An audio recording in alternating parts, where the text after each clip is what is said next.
O objetivo dessa exposição é de falar de ética no campo profissional.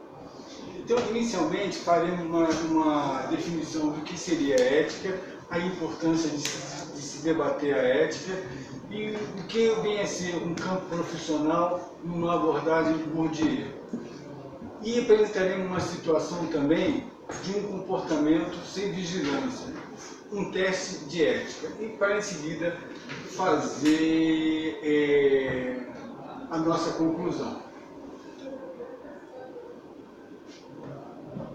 Manda bala.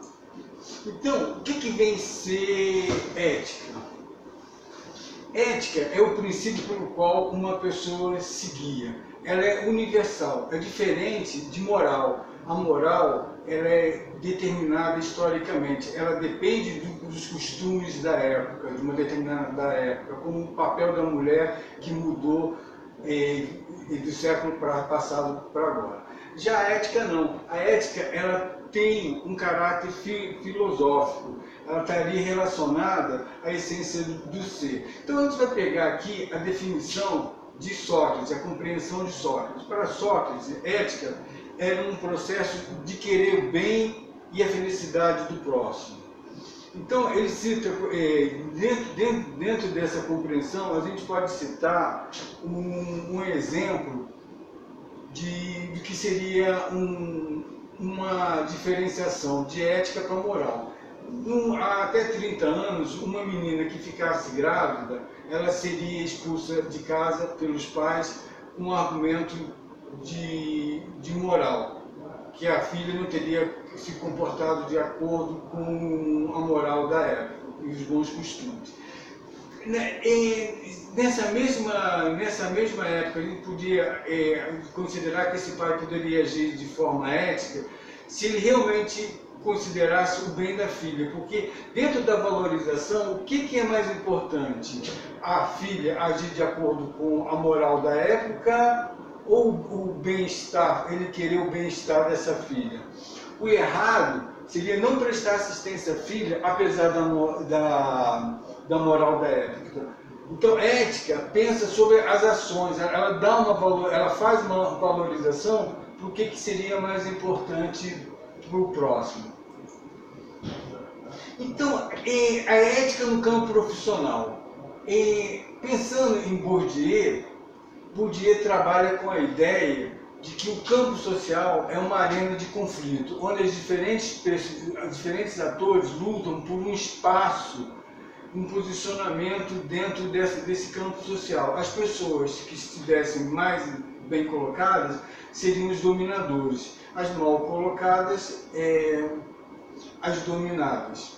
Então, é importante, na concepção de Bourdieu, que você seja um dominador, porque isso te rende não só prestígio socioeconômico, mas também como uma renda. Você passaria. Então, por isso, haveria uma luta, muitas vezes até sem muita ética, como apontado mais à frente. Dando aqui a própria definição de Bourdieu, campo científico é o lugar, espaço de uma luta concorrencial. O que está em jogo é o monopólio da autoridade científica, com uma capacidade técnica e poder social. Os atores dominadores do campo social, eles ditam as regras e que isso eles continuam no poder, nessa perpetuidade.